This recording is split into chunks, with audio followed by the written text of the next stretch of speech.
Welkom terug hier by die kanaal De Rugby Guru en in hierdie video gaan kyk ons na die voorskou tussen die Stormers en Cardiff.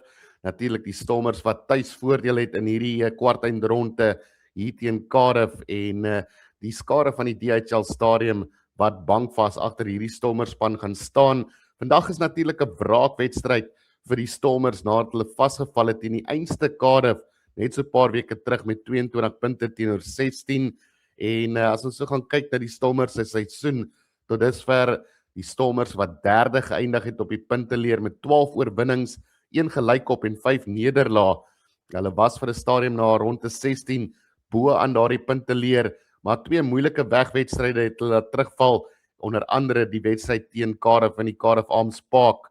So ja, die Stormers wat hulle storie gaan moet ken hier vandag teen 'n span van Cardiff wat begeesterd is en die momentum vat van die vorige oorwinning. As ons dan kyk na Cardiff se seisoen tot dusver, 60 eindig op die punteleer, 11 oorwinnings, 7 nederlae en hulle het hulle plek in die uitspelrondes in die laaste ronde verseker met daardie oorwinning oor die Stormers met 22-16 en dit wys ook vir ons dat Cardiff gemaak is vir groot wedstryde. Dit was soos 'n uitspelwedstryd gewees en hulle het daarin geslaag om die Stormers die oorhand te gee. So as ons gaan kyk na hulle toere op hierdie stadium na ander lande, was dit 'n bietjie moeiliker vir Cardiff. Hulle het vasgeval natuurlik teen die Bulle op Loftus en teen die Haie in Durban. So die tuisvoordeel vir die Stormers behoort 'n groot faktor te wees en soos ek al baie kere gesê het, tuisvoordeel in die Verenigde Rugby Kampioenskappe is goud werd. En jy wen nie sommer 'n wedstryd weg van die huis af nie. So die Stormers wat die Kaapstad toestande gaan tot hulle voordeel wil gebruik, 'n fantastiese skare agter hulle en hulle behoort vandag met hulle sterk pak voorspelers dalk net te sterk te wees vir Cardiff. As ons gaan kyk daar na die twee spanlyste en ons gaan begin met die agterlyn, Damian Willemse wat natuurlik op heel agter is, Sabella Senatla en Llewellyn Zas daar op die vleuels. Hulle kom te staan teen Cam Winnett, Jacob Beetham en Josh Adams en dit is dalk die een area waar mense bietjie bekommerd moet wees, veral met Sabella Senatla wat nou terugkom van besering af. Hoe skerp gaan hy wees? Gaan hy kan byhou by die tempo van die spel? Uitspelwedstryde is natuurlik baie hoër tempo as jou gewone rondes in die kompetisie. En om vir Senatla daar in die diepkant in te gooi, kan of goud werd wees, of dit kan teen die Stormers stel. Maar met die ervaring van Damian Willemse op heel agter, een van sy beste posisies tussen heel agter en senter, glo ek is dit Damian Willemse se beste posisies. En vir 'n ou soos hy wat baie goed is onder die hoë bal en daai X-faktor bring, wat die Stormers gaan nodig het, kan dit deurslaggewend wees vir die Stormers.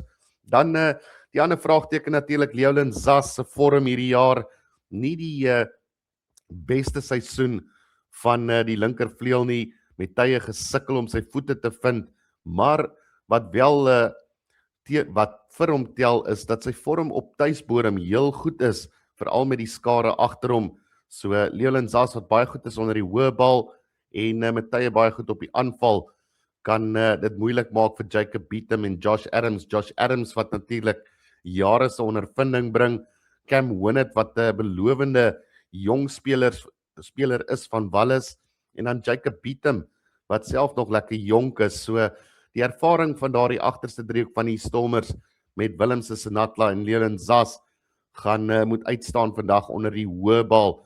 Dan as ons gaan kyk na die middelveld, verwelkom ons terug vir Roan Nel en Dan du Plessis. Dit is natuurlik 'n kombinasie wat al jare saam speel en ons het gesien hoe gevaarlik hierdie kombinasie was in die jaar toe die Stormers die Verenigde Rugby Kampioenskap vir die eerste keer gewen het.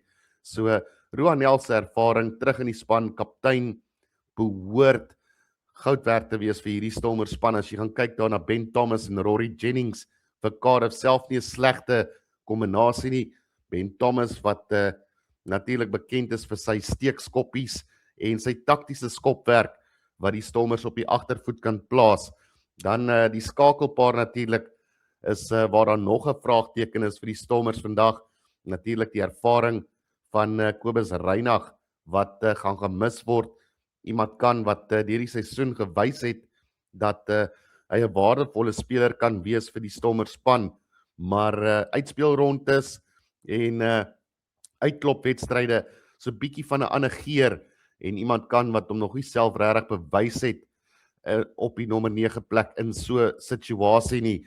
Sasha bring natuurlik die X-faktor wat die Stormers nodig het en hy gaan net moet besef dat dit 'n span poging gaan kort om hierdie wedstryd te wen. Sasha wat geneig is om te veel op sy eie te probeer doen, maar wanneer dit werk, kan hy 'n wedstryd op sy eie wen ook natuurlik. So dit gaan afhang wat se Sasha op die veld draf vandag. Is dit die een wat takties skerp is met sy skynskoppies, sy taktiese skopwerk en die vermoë om daai gapings te slaan, of gaan dit die Sasha wees wat foute maak en bietjie uit die spel uit verdwyn soos die tyd verbygaan, maar dis is 'n vraagteken wat hang daar oor die skakelpaar van die Stormers. Aan die ander kant Ian Lloyd en Johan Mulder. Johan Mulder wat 'n fantastiese seisoen het vir Cardiff met Ian Lloyd wat self 'n jong talentvolle losskakel is wat fantasties deurkom en ons het gesien in daai vorige kragmeting dat hy nie sou terugstaan vir Sasha nie. En ja, alles gaan afhang van die pak voorspelers vandag vir my. Die vorige kragmeting het Cardiff die afbreekpunte gedomeineer en gewen. Ouens soos Dan Thomas en Dane Basham en James Botham het al jaar by die afbreekpunte en ons het gesien dat die Stormers alhoewel hulle met tye sterker gelyk het as Cardiff op die veld, het daardie momentum wat hulle elke keer gekry het by die afbreekpunte 'n groot rol gespeel in hulle voorvoetbal. So Evan Roos wat nie die beste wedstryd laas gehad het nie, gaan moet opstaan. Dieselfde met Paul de Villiers. Hy was uitoorwin deur Dan Thomas op die dag en vandag hopelik voor hulle tuiskare gaan dit hulle so bietjie meer aanvuur om te domineer by die afbreekpunte. Nou, ek gaan nou 'n bietjie spring daarna Andre Goventer wat beseer geword het in daardie wedstryd so 'n paar weke terug wat belangrike skakel was ook by die afbreekpunt want hy dien as 'n derde losvoorspeler daar vir die Stormers. So hy was gemis nadat hy die veld verlaat het en hopelik kan hy die hele 80 of ten minste 60 minute hou van hierdie wedstryd om te help vir Paul de Villiers en Evan Roos by die afbreekpunte. Dan die slotkombinasie Ruben van Heerden en Andre Smit wat hierdie seisoen gewys het dat hulle kan skitterend vertoon. Die Stormers wat so bietjie daar vir Schikkerling mis op hierdie stadium, maar Andre wat baie goed gedoen het tot dusver en hulle kom natuurlik te staan teen Josh McNally en Rory Thornton. Hulle hoef nie terug te staan vir hierdie twee manne nie en ek dink tog die Stormers wat die voordeel het wanneer kom by lynstaane en baldra. Dan die voorry Neetling Forsie, Andre Goventer en Tutuka Mkunu teen Kieran Asarati, Liam Belcher en Reese Barrett. Ek dink nog steeds dit is waar die Stormers se sterkpunt lê by daai pak voorspelers, by die scrums en hopelik kan hulle 'n hele paar strafskoppe afdwing en Cardiff op die agtervoet plaas. Dan as ons gaan kyk daar na die bank, veral die Stormers wat 'n paar goeie spelers terugbring, vraagteken net weer eens, is hulle wedstryd fiks, gaan hulle die verskil kan maak en JJ Kotse, Vernon Matonga, Zachary Porten, Salman Murad, Roan Ackerman, Marcel Tennyson, Stefan Ungerer en Yuri Matthee. Nou, ou soos Vernon Matonga het lanklaas gespeel, Salman Murad wat tans terugkom van besering en Roan Ackerman ook. Gaan hulle wedstryd skerp wees om in daardie laaste 20 minute die groot verskil te maak wat die Stormers gaan nodig hê. As ons gaan kyk daar na die kant van Cardiff, Duff Hughes, Danny Southwood, George Knott, Alan Lawrence en natuurlik 'n paar van die ander manne wat 'n groot rol gaan speel, veral Alan Lawrence wat weer daar by die afbreekpunte 'n groot nagmerrie vir die Stormers kan wees. Maar ja, op papier lyk die Stormers sterker as Cardiff. Gaan hulle dit kan doen op die veld? Gaan hulle vir Cardiff weer die geleentheid gee by die afbreekpunte om te domineer?